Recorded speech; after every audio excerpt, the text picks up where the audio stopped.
Have you ever watched a pro match and wondered how they're always 1 or 2 levels ahead, even without getting tons of kills?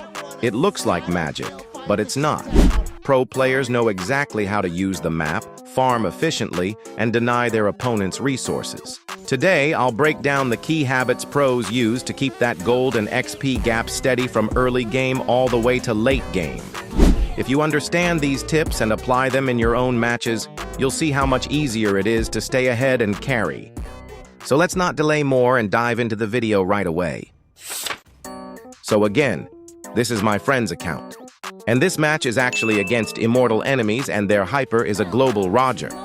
As you guys were commenting to upload Lancelot gameplay, so this time Lancelot gameplay, but with an important lesson about how the pro players maintain gold and level difference in short period of time in a match. So let's start the tips right away. Tip number 1 is efficient farming routes. In pro play, farming is never random. Every move is calculated, and that's how they stay ahead in gold and levels. Efficient farming routes mean clearing camps and waves in a way where you don't waste time walking back and forth. For example, a jungler doesn't just kill a red buff, then walk all the way across the jungle to the other side. They clear camps in a chain, red buff, then small camp, then next buff, then crab. The path is smooth, and every second is used. That's why by the time an average player is finishing their second buff, a pro already has a full jungle clear and is moving toward a gank. It's the same for laners. When pros push a wave, they don't just stand around waiting for the next one. They quickly rotate to a nearby camp, grab gold and XP, then return in time to catch the next wave. This way, they're getting resources from both lane and jungle, while the enemy laner is stuck with just minions. The key idea is simple: never be idle. Plan your route so you're always moving from one source of gold and XP to the next. That constant flow is what keeps pro players 1 or 2 levels ahead, even if they aren't getting kills. Now, tip number 2 is lane and wave control. One of the biggest secrets pro players use to stay ahead is wave control. Farming isn't just about killing creeps. It's about controlling when and where the wave is. The way you handle your lane directly decides how much gold and XP you get, and how much your enemy loses. For example, if you push the wave too fast at the wrong time, it crashes under the enemy tower.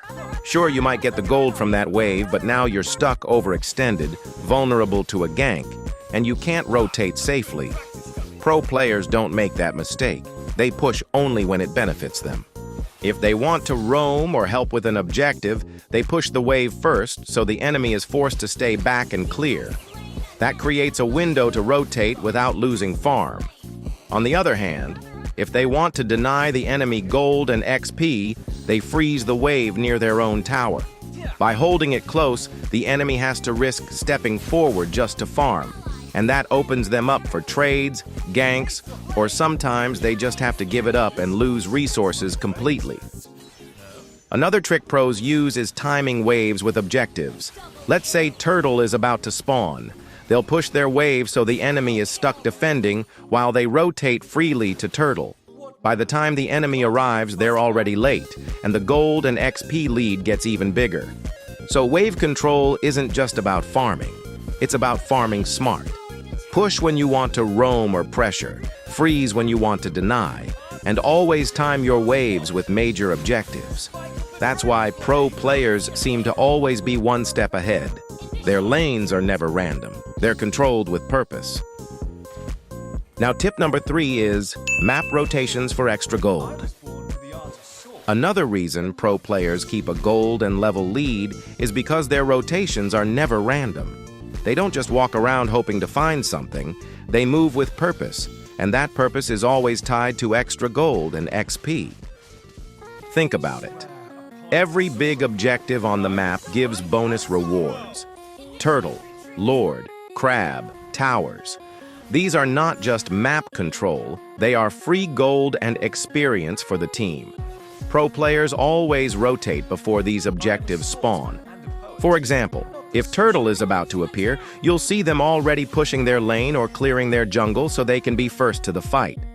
Even if they don't get kills, Just securing the turtle gives a gold lead that adds up over time. It's not only about big objectives either. Rotations to side lanes are another trick. Instead of staying stuck in one lane, pro players move to wherever the enemy is overextended. If they get a kill, great. If not, they still apply pressure, force enemies back, and often grab a turret plate or steal a jungle camp on the way. That's extra gold that casual players often leave untouched. The smartest part is timing. Pros don't rotate blindly. They wait until they've cleared their own wave or jungle camp, then move. That way they don't fall behind in their own farm while still picking up extra resources across the map. So when you watch a pro game and wonder why their gold jumps so fast, it's because every rotation they make is profitable.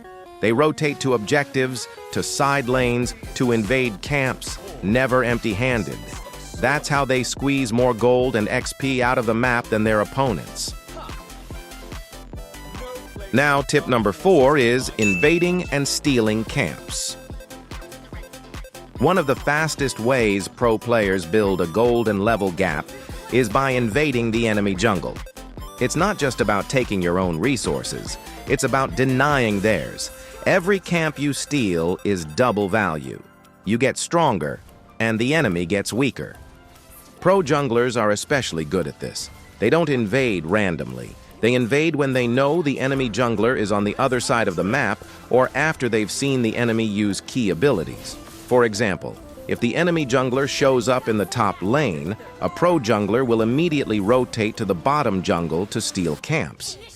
By the time the enemy returns, their resources are gone, and the gold difference starts to show. It's not only junglers who do this. Side laners and roamers often help in an invade by providing vision and backup. That way, the enemy can't easily contest, and the team secures camps safely. Even stealing just one buff can completely shift momentum, because now your jungler has the advantage in fights while the enemy is stuck waiting for cooldowns or playing at a disadvantage. Another trick pros use is chaining invades with objectives. After securing turtle, they don't just go back to farming their own side. They use that advantage to walk straight into the enemy jungle and clean up camps. The enemy is either dead, low HP, or forced to defend, so the invade is free. The reason this works so well is because jungle camps respawn on a timer. If you steal them once, you're not just winning that moment. You're setting the enemy behind for the next few minutes too. That's why pro players can turn one small invade into a snowballing gold and XP lead. So remember, invading isn't about greed. It's about smart timing, vision, and denying resources. That's how pros widen the gap and make the enemy feel like they can never catch up. Now, tip number 5 is minimizing death. Another big reason pro players always stay ahead in gold and levels is because they don't die carelessly. It sounds simple, but avoiding unnecessary deaths is one of the most important skills in high-level play. Every time you die, you lose more than just your hero. You give the enemy gold and XP, you lose time where you could be farming, and you hand over map control. Pro players know this, so they almost never die for nothing. Even when they're strong, they don't dive too deep unless their team can follow up. Staying alive means they keep farming, keep scaling, and keep building the gap. It's also about understanding risk versus reward. A casual player might chase one kill across the map and then die under the enemy tower. A pro player will ask, is this worth it? If the answer is no, they let it go. That discipline is what keeps them 2 levels ahead while the enemy is busy respawning. At the end of the day, minimizing deaths isn't about being passive. It's about being smart. Pro players die less, farm more, and that alone keeps their gold and level difference steady throughout the match. Now, tip number 6 is squeezing every resources. The last big reason pros stay ahead in gold and levels is because they don't waste a single resource on the map. Every creep, every camp, every small piece of XP, it all gets collected by someone. Nothing is left behind. Think about how most casual players farm. They might clear their wave, then stand around waiting for the next one. Or they might ignore jungle camps because they think, That's the jungler's job. In pro play, that doesn't happen. If a camp is free, someone takes it. If a wave is crashing, someone rotates to clear it. The map is treated like a bank and every coin counts. For laners, this means not just sitting still.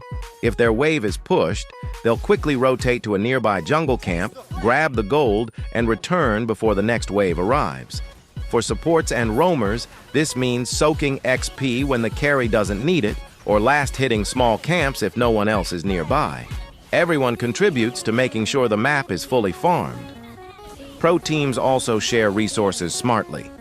If a hero is close to a power spike, they'll let that hero take priority farm so they hit their item faster. It's not about farming selfishly.